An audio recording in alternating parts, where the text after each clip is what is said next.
Now we can open the meeting for questions. Tom? Thanks. I have a question for Teresa. And this goes back to, I think that there are a couple of things that we all agree on. That the 40,000 acre upper Lochsa should be under U.S. Forest management.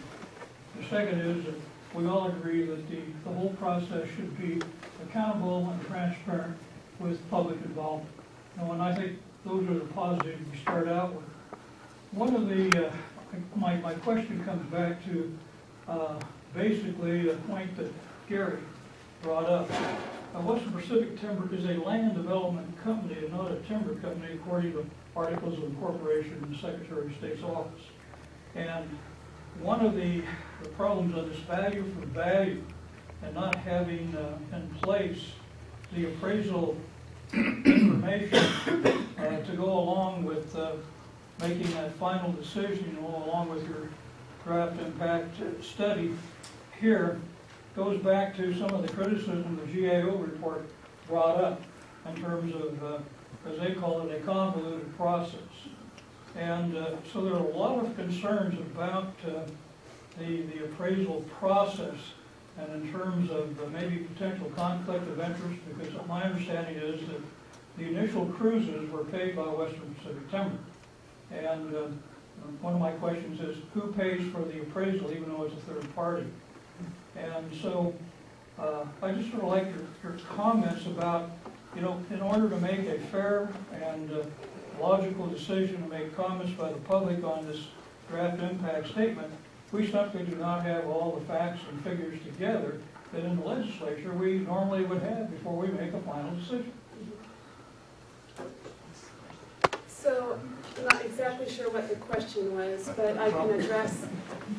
My question is, do you see a potential conflict of interest in the coming up with the value for value in terms of if Western Pacific Timber has paid cruising costs, and I don't know who pays the appraisal cost, it's done by a third party, that's fine, but do they pay for the appraisal cost? Western Pacific is going to pick up the tab for the appraisal costs. One of our agreements at the very beginning was the fact that we don't get much money in the Forest Service for lands projects. So our response was, we would love to do an exchange, but we don't have the money to do it. We can't afford it. So if you want to do this exchange, you need to know Western Pacific that you're picking up the tab. Now, our safeguard in that situation is that all of the work done by all of the contractors is directed by us. So the Tetra Tech is the name of the contractor that wrote the environmental impact statement. All of their work is directed by me. And Western Pacific pays the bills, but I direct the work. The timber cruise was paid for by Western Pacific Timber, but our foresters, our timber contracting officers, review everything that's done, reject it if it's not right, accept it when it is right. And then the appraiser is Integra Realty Resources. They're out of Boise. They have done land appraisals that include timber value in the state of Idaho. They have a high reputation, and they looked like a good company that could do a fair assessment for the evaluation of the land value. And so we do believe that by us directing that work, Integra has to meet federal appraisal standards along with the appraisal standards that the state of Idaho has for appraisers. So we will do a review appraiser.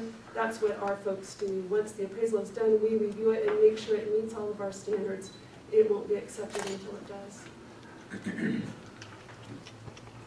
Please? Marla, could you turn your machine back on?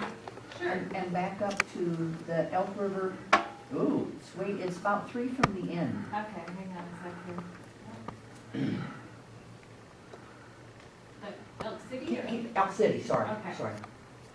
Because I have 2 specific questions regarding 2 specific parcels because I haven't been able to find the information otherwise. And I don't know which one of you would be the better answer for this. Who identified those particular parcels? as potential for this exchange? And why?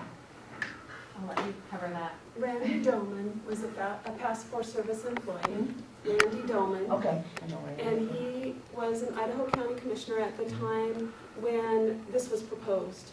And when we knew from past exchanges that Idaho County had big concerns about exchanges, because Idaho County is about 85% federal ownership, and they are the largest county in the state of Idaho. It's a big, big county with a very small population. And we knew from past exchanges that Idaho County had heartburn about more federal ownership within Idaho County. And so one of the first things that we did when we were just in the developmental stage was met several times with Idaho County commissioners and said, look, how can we do this and get that land into federal ownership and still not harm Idaho County? So how did they decide on those two? Well, actually, the original map had federal land, 10,000 acres total. There was parcels down here and up here and all of this. And Randy suggested to us, go out to Elk City. Elk City has lost their mill, little tiny community. They're looking for ways and means to create a vibrant community again, see some income flowing through. And so it was actually Randy's proposal, and we thought it had merit. When we're talking about making 40,000 more acres federal in Idaho County, let's look at some lands in Idaho County then that could go private. That tax base would still be there in part for Idaho County to make up the difference. And so we thought it was a concept worth looking at. We went out and had a small meeting with a group Randy pulled together of Idaho Elk City folks, some of the community members, and we bounced it off of that small group way before public scoping, and they said, you know, we think this has merit. Now, So how did they identify those two? That's my question. What criteria was used to Why pick those did two? these stay in? Is that kind of what you're asking? I think because there was issues with the ones here and up here, but not so much issues here. Okay. So they just stayed in. So these ones dropped out because the American River flows through a lot of these parcels, and they have the same species of fish we're trying to protect up here. Okay. Didn't make sense to leave those on. And then in 2008, just about the time we started our public scoping, the Idaho Wilderness Rule was passed, and there was parcels along here that had been identified, but there was roadless in them, and we thought, we just don't want to go there. So they dropped. Then my second question does not have to do with this one. It deals with Mary McCroskey Park, because two or three of the parcels that have been identified immediately border the park. And as a matter of fact, one of them I think is in between the two portions of Mary McCroskey Park. How were those two parcels identified and why? Those three parcels were on the table for exchange in our very original starting. The past district ranger on the Palouse, Kara Chadwick, the first thing that she did when we said we're doing an exchange, let's find some lands, is she went to a 1997 land adjustment plan that was done on her district that identified lands that the district would like to use to acquire lands within the district, and parcels that fell outside of that adjustment plan would be used to exchange. Okay. So she went to that plan and said, well, it's not going to benefit my district, but bigger picture forest, look at the forest. And so the first things that she went to is anything that fell outside of that adjustment plan, and those Mary Minerva McCroskey parks fell outside of the boundary. Yeah. I'm sure the intent of that was to eventually try to get those lands exchanged to Mary McCroskey Park. Now, I hope Representative Trail is listening. well, so here we are now, fast forward to the draft EIS. We heard from Mary McCroskey Park. Yep. We heard from the board and the people that hold that chunk of country near and dear to them. And Western Pacific heard loud and clear, and the last thing they want to do is own timberland in the middle of the park. So one of the more, we hope, creative solutions was Western Pacific said, let us work with the state park. Let us go to the state park, and we'll see if we can't, the Forest Service could exchange those lands to us, and if the state park has lands other places, then we could exchange those lands to the state park, and that would avoid another subsequent land exchange between the Forest Service and state park, and those lands could be held by the park. I think it's 1,200 acres, 3 parcels that are adjacent to. Now, the default that we have in the exchange right there, those lands are considered in all of our action alternatives to be exchanged, those Mary Minerva ones. But what we've identified is if Western Pacific never has agreement with the state parks, they can never come to agreement, then we will drop those out of the exchange and they won't leave federal ownership in this proposal. Thank you. Sally, Gary? can I answer one of those questions a little bit further? Regarding Elk City, a couple things. The stuff on the west side also has an endangered species habitat for bull trout.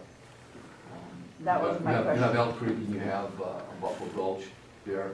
The other thing that's interesting that people should recognize is that the lands managed by the Bureau within the Elk City Township were not available for exchange.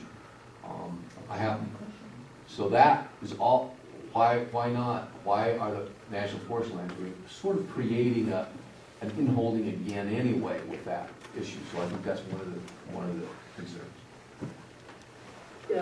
The man in the green shirt, you have a question? I had a couple of comments. One is, at first when I got acquainted with this, I said, yeah, block up that land in the upper Locksaw.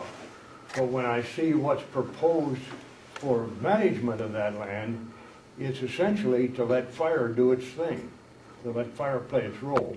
The way that land has been managed, fire will play its role no matter who owns it, because a lot of slash has been left by the former owner, WPT, all within the law, but it will burn. I can guarantee you that from 23 years experience on one of the National Fire Overhead teams and had fires in this area. The other thing is, the land was given to the railroads. The railroads gave it to the industry. Industry exploited it like mad. WPT bought it in order to get lands that could be developed. Why should the public, why should you and I be buying that land that was given to the railroads, exploited by them? Fire will continue to play its role no matter who owns it. The habitat will not be changed by ownership. So I say, let WPT keep the land, continue to pay $80,000 a year to the Idaho County until they get darn tired of it and say, I'm going to give it to you.